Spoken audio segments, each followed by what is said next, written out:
You want to lead your people well, but you're stuck in spreadsheets, cash flow guesswork, and trying to make sense of your finances. Here's the truth. Not hiring an accounting professional isn't saving you money. It's costing you your leadership. When you're buried in numbers, you're not building a culture. You're not coaching your team. You're not steering the vision forward. Your employees deserve to work for a company with financial clarity and confidence, and so do you. That's why BELAY helps growth-minded leaders like you delegate what you shouldn't be doing, starting with your finances. Check out their free resource, The Cost of Not Hiring a Financial Expert, to discover how it's draining your time, your money, and your peace of mind. Just text the word Maxwell to 55123 for your free copy today. That's MAXWELL to 55123 to get ready to delegate your finances and elevate your leadership with BELAY.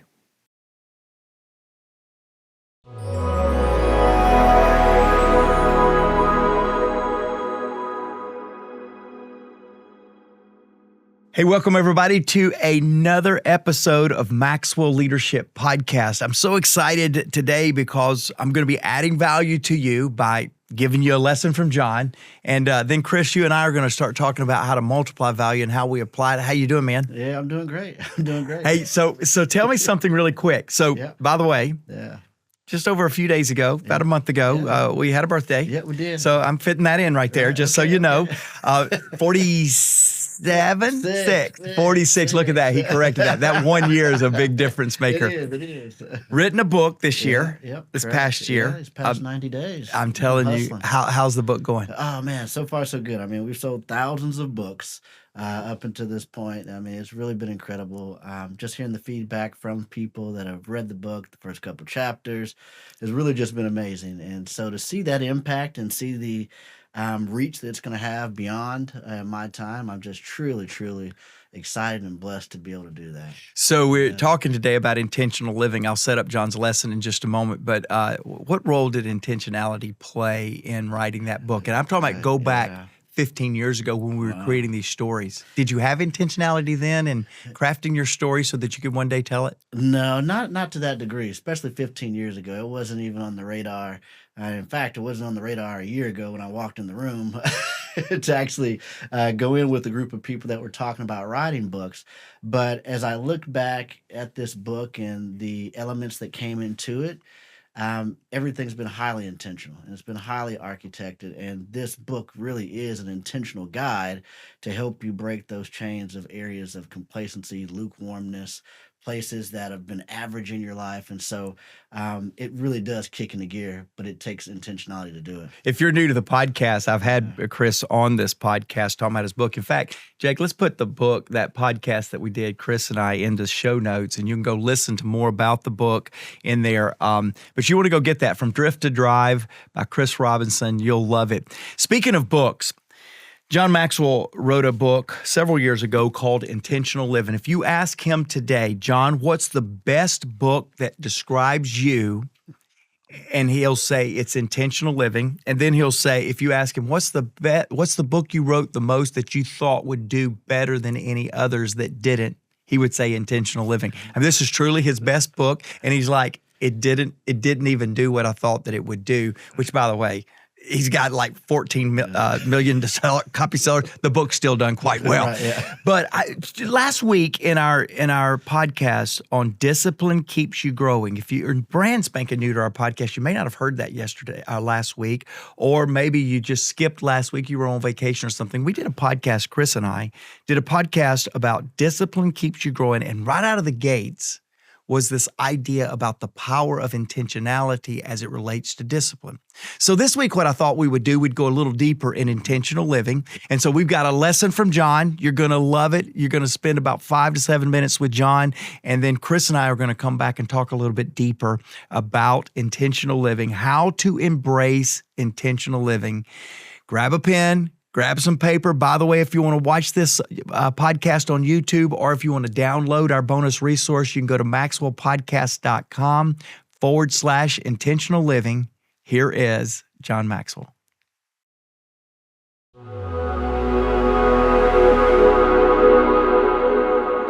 define intentional living for you. It's a life that brings you daily satisfaction and continual rewards as you intentionally make a difference, small or large, in the lives of others. Intentional living is the bridge that will lead you to a life that matters. And most people, trust me, most people, they don't live intentionally. They're like the character Brother Juniper in the comic strip by Father Fred McCarthy. Brother Juniper shoots arrows at a wooden fence in the backyard. Then he walks up to the fence, takes out a big marker, and draws a target around it with the arrow in the center of the bullseye. And unintentional living is just like that. We find out where we land, and then we make the target. That's why we never hit anything on purpose. We never hit anything worthwhile. Unintentional living is like golfing without a hole, playing football without a goal line, playing baseball without a home plate, or bowling without the pins. If you want to achieve success or significance in life, you've got to be intentional. And here's how I learned about intentional living. When I was in the 4th grade, I told my dad that I wanted to be a basketball player. And so my father, we had a concrete drive that led into the garage. He made sure that the drive was the width that we needed for a little bit of a basketball court. And then he put the backboard up against the garage. And he was just about to put the rim, and then he got called away on an emergency. And he sat down and said, "John, I'm going to be gone for 2 days. When I get back, I'll put the rim up for you, and the basketball court will be complete." He'd already bought me a basketball, and so I can still remember as he pulled out of the driveway, I'm dribbling the basketball on a nice court that he'd provided for me, and I thought I'll just dribble for a while. And I did that for about 10 minutes, and I thought this is kind of boring. And I went over to where the backboard was, and it didn't have a rim on it, but I took the basketball and I just threw it up against the backboard. And then I literally let the ball dribble itself off the court, never picked it up until Dad came home and put up the rim. You see, it was in the 4th grade that I discovered something about intentionality. It's no fun to shoot a basketball without a basketball rim. It's no fun every day in life to go into life without purpose, goal, and intentionality. And I want to help you to choose a life that matters by becoming this intentional person. You see, being intentional is like dropping a stone in a smooth body of water. Oh, it makes a small splash, but that's not where the power is. The power is in the ripples that go out from the center, ring after ring, expanding their impact. Most people fear that significance is out of their rig. Every person can be significant. More importantly, listen to me, my friend, you can be significant. To be significant, you don't have to be famous or rich. You don't have to be a celebrity, win a Nobel Prize. You don't need to reach a certain age, become an old person. All you have to do is make a difference with others wherever you are, with whatever you have, day by day. When you embrace intentional living, you put yourself in your story, you put significance in your life story, you put your strengths in your story, and you stop trying and you start doing. I've never impressed with a person who says that I'll try my best. What does try mean? I want you to say, I'll do my best. I'm going to do it. As you start this journey of significance and you do things for the first time, you're not going to be that good. It's okay. Relax. It's okay. No one's good the first time. I wasn't good the first time. You're not good the first time. No. When you first started to walk, you didn't walk well. When you first started to talk, you didn't talk well. And when you start to live significant, intentional life, you're not going to always do it well. It's okay. You got to do it the first time so you can do it the second time, so you can do it the third time, so you can do it 30 times. We're naturally selfish as individuals. We think of ourselves first. And a significant, intentional life thinks of others first. You see, if it's all about me, this world's going to be very small and not fulfilling. But the moment that I become inclusive and intentional and say, it's about others and I want to add value to them, that takes us from success to significance. Hey, podcast listeners. Many of you listening right now would probably love the autonomy that comes with owning your own business or becoming a coach that helps other businesses succeed. Well, we have a phenomenal strategy where you are 100% in control of your own business, earning income on your own terms, and have access to the people, tools, and resources you need to build a thriving leadership development business. When you become a Maxwell Leadership Certified team member, you join a global community of entrepreneurs led by our expert team of mentors and faculty, including John C. Maxwell. You'll also get one of the top leadership certifications in the world next to your name, giving you the boost you need to get started. Visit us online at maxwellleadership.com/join the team to find out more. Yeah, welcome back, everybody. I was sitting here thinking, just as I was listening to John, if there's one statement that John lives out, and we're going to get into some of this perhaps in a minute, Chris, but if there's one statement that John Maxwell lives out, one is it's a success statement. It's when people that know you the most think and love you the most. Right. And kind of that is kind of his success statement. He's lived that out. The other thing that he has lived out crazy is I want to make a difference. Doing something that makes a difference with the people that makes a difference at a time that makes a difference. And again, I held up intentional living as right before we before we heard from John. But that's kind of how he laid out this book, is that one statement. And he lives that increasingly, emphatically, and exponentially intentionally. Yeah. He's just that's just who he is. Yeah, he really does. And, when you take that statement of, wanting those closest to you, to really that be the measure of success. I really think John lives that out. Now, we have the privilege of being around a lot of speakers, a lot of celebrities, and a lot of people. And, sometimes, you read the person's books, and then sometimes you meet them in person. There's a gap. Yeah. And what Give me the book. Give me the book. Give me the book. Give me the book. I like the book. But what I can say about John is that he is probably, out of all the people that I've met, he's got the closest gap from who he is on stage to who he is in person. And I say that wholeheartedly. Yeah. And that's like one of my biggest goals and dreams, is that I don't want there to be this large gap between who I am on stage and who I am in person. So it's almost my greatest fear for someone to be like, hey, Chris is not that way, the way that he is on stage. And it happens at home too. Think about it. Anything that we teach, I know my kids are coming back saying, hey, immediately they're wanting to point it out. And so even trying to close the gap there, that there's no deviation, but it all comes back to being intentional on the stage, off the stage, in the office, out the office, at the restaurant, not at the restaurant. It's about intentionality. So it's funny, before you go there, John was asked to write the book. Perhaps many of you in the podcast has heard the story. Some of you haven't. We all need to be reminded of it. John was approached by one of his publishers and said, I want you to write a book on business ethics. It was right after Enron. This would have been 25 years ago. And it was right after that, and they said, hey, I want you to write a book on business ethics. And he said, I can't write a book on business ethics. And they went, what do you mean? Like, you writing all these books, you're good at that? And he said, I can't write a book on business ethics. That's what I mean.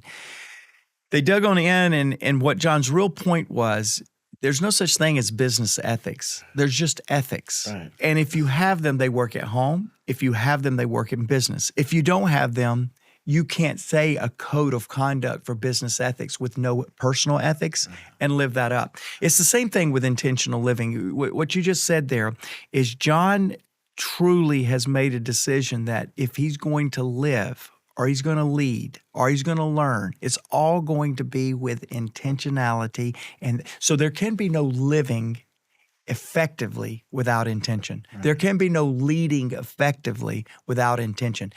Everything worthwhile is uphill. You're not going to coast your way to success. It's going to be with intentionality. So I'm glad we're digging into this a little bit more this week. Well, we got to go back, though, because, today we say this with every fiber of our body. I mean, there's probably not a day that you don't use the word intentionality. Yeah. There's probably not a day that you don't encourage someone that they have to be intentional. But there was a time when that wasn't the case Yeah. for you, definitely wasn't for me. Yeah. It wasn't intentional at all. But do you remember when you started to become intentional, and kind of what was that result when you decided to make the choice to be intentional and move forward? It's funny, Chris, because I believe, much like I believe there's a seed of leadership in all of us, I believe there's a seed of intentionality in all of us. It just needs to be in our passion point. It needs to be in the things that we care about. So, for instance, remember way back when in life when you were playing sports and boy, you were intentional about working on your fielding, working on your deal. Remember the day that you went to college and you were very intentional about finding the best party. And we take bad behavior and we go, wow, I'm not intentional because look at how much I did. No, I think you were pretty intentional. I think you found the people that would just bring out that side of you and just go for it.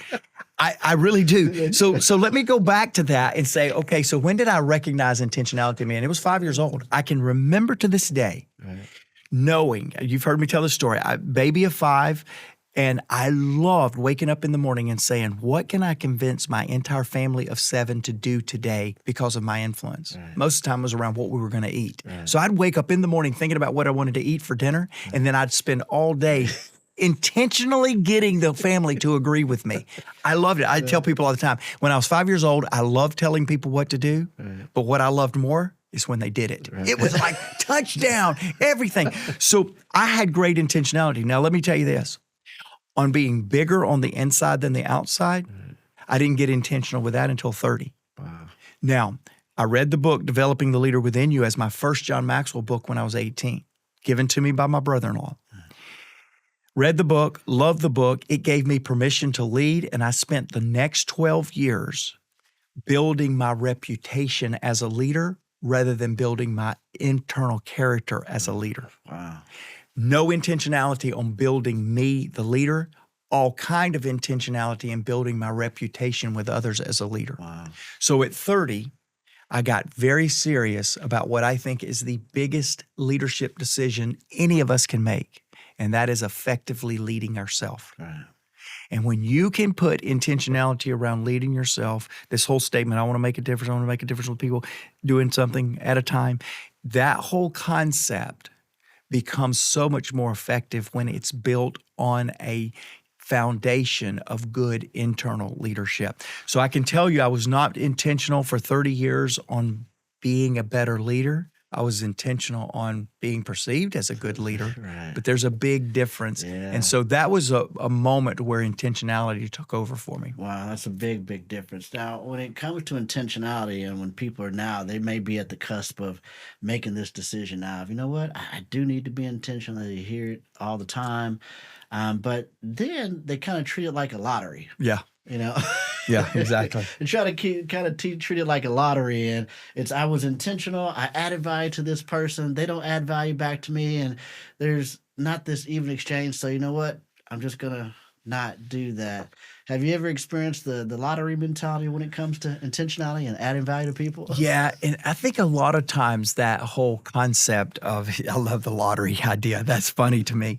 I think what I see often when people, I said this a little bit earlier, I think there's a lot more intentionality even in lazy people than we realize, in people perceived as lazy. They intentionally know how to get out of work. You know what I'm saying? Yeah, they work harder looking busy. They look hard working, looking busy. That is exactly right. I think anytime that we're talking about intentionality, specifically when it comes to other people, motive matters. Yeah. So why am I intentional?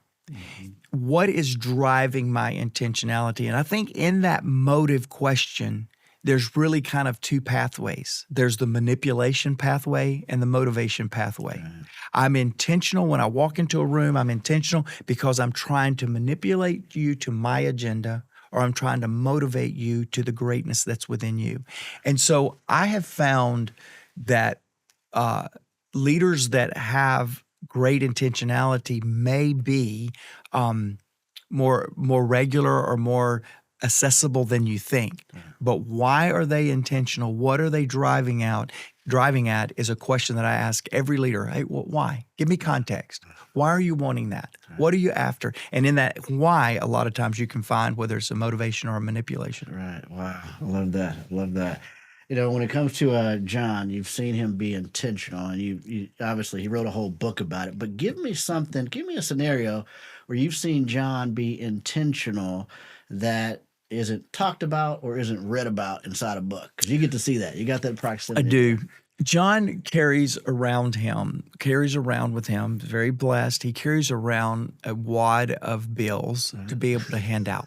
Yeah. And I've watched him. I've been in his room working. He's already ready, but we're working on a lesson. We're working on a leadership decision. And so he's putting the final touches of his wallet in his pants, in his pocket, or his pen or something like that. So he's in these final stages, and I watch him every time. Look at his cash, pull it up, see how many bills he has in there, and then sticks it back in. And every time I know what he's doing right there.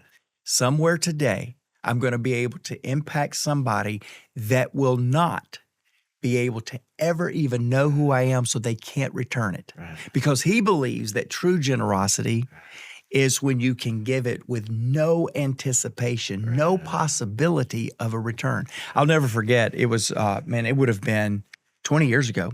I'm traveling with him. I'm getting to go to a game. It was a Cleveland Cavalier game with LeBron playing, okay? And I'm saying 20 years and he's still playing. That dude is a beast, man. Anyway, we're going to this game. And I'm just so honored. I'm with John. It was early in my career. I still think they were whispering in John's ear what my name was. I don't know that he knows that.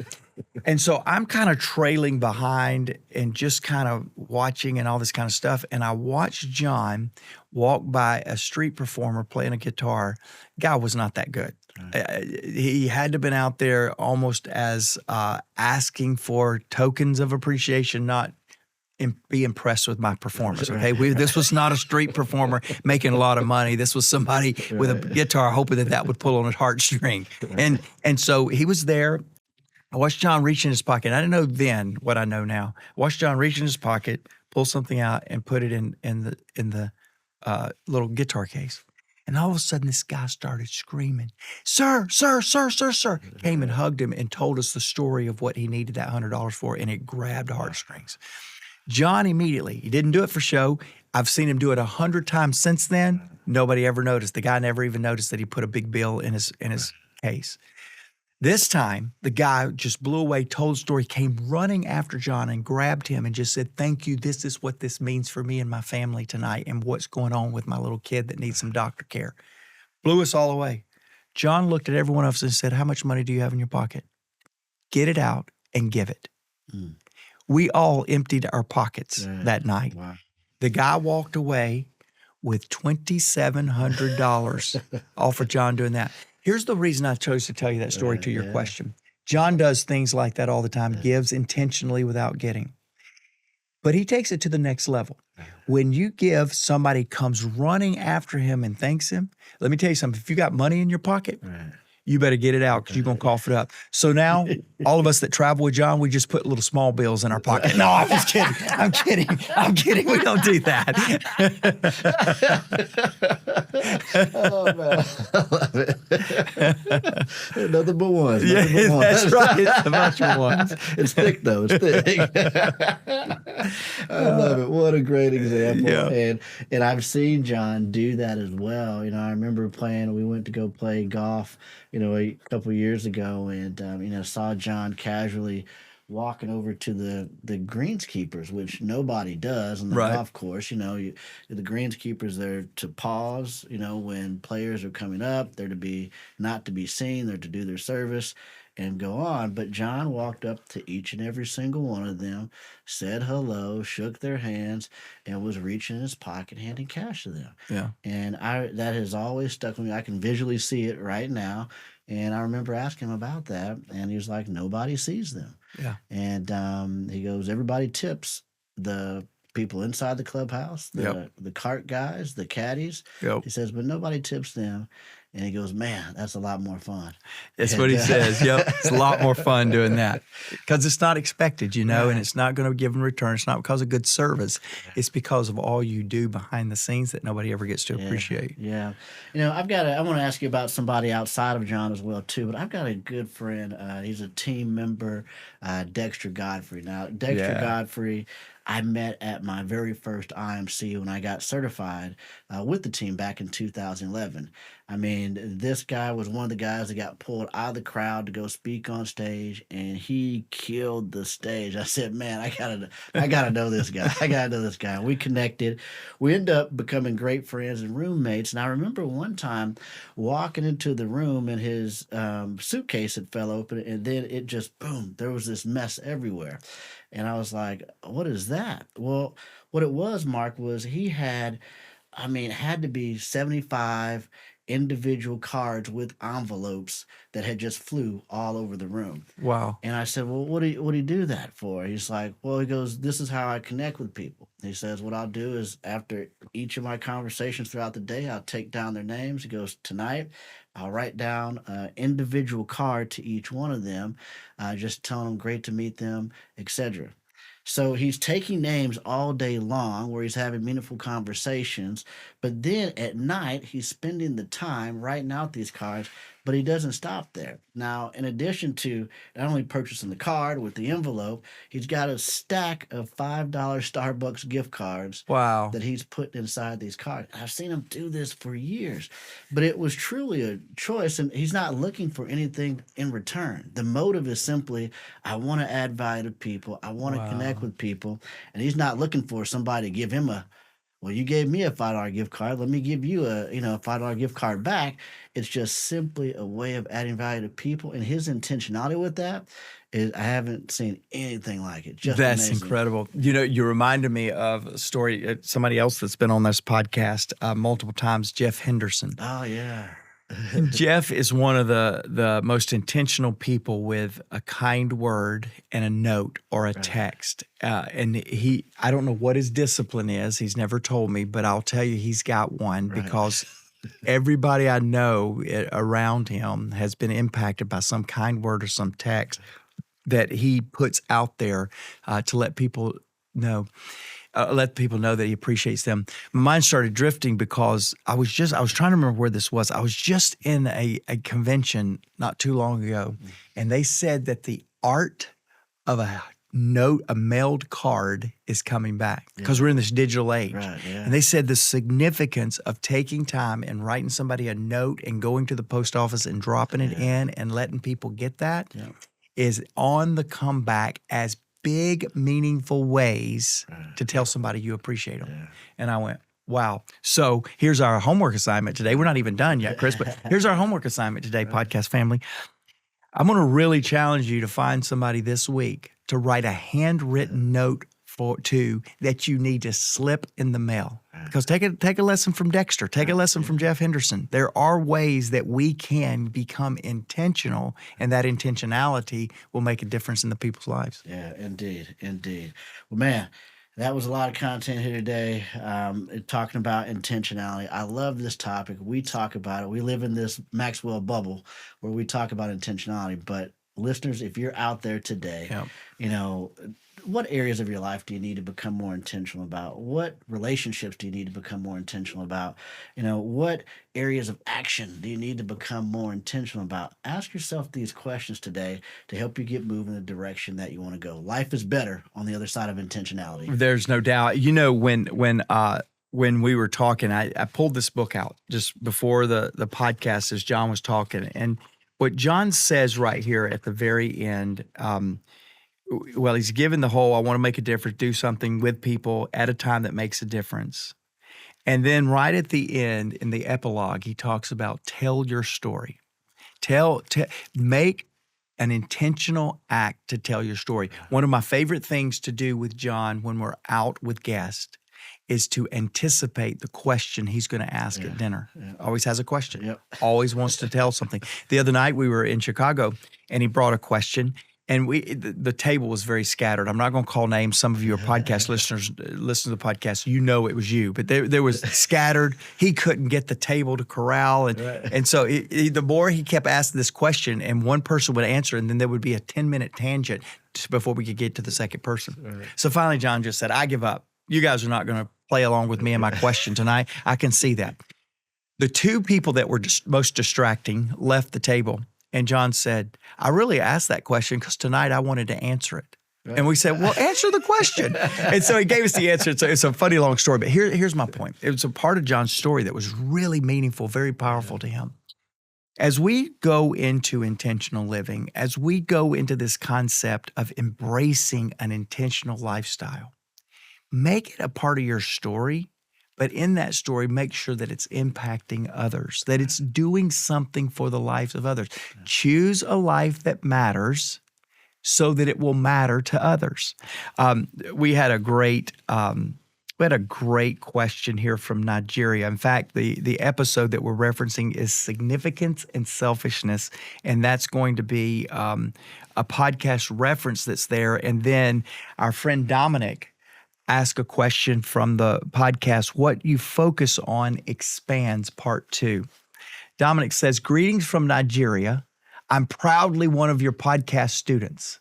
Can you recommend great books to me on how I can become a good conversationalist? Well, the first thing that I would say, Dominic, I'll give you 2 Maxwell books. One is Everyone Communicates and Few Connect. What John teaches there, I'm going to give you 3 actually. What John teaches there is your ability to connect with people is not necessarily how good you present, but it's how good you engage the person into a conversation like you're talking about, Dominic. Another book I think that will help you is the book 25 Ways to Win with People. And that's a book that will let you know how to engage and get connected with people. And then finally, the final John Maxwell book that I would give you is Good Leaders Ask Great Questions. One of the greatest ways to connect with others and become a good conversationalist is to understand the art of asking questions. How to Win Friends, Influence People. That's another John Maxwell, non-John Maxwell book that I would recommend. Dominic, thank you for your question. Podcast family, thank you for listening. Chris, thanks for being here. It is so good to be doing this with you today. Hey, go bring powerful, positive change to the world around you because everyone deserves to be led well.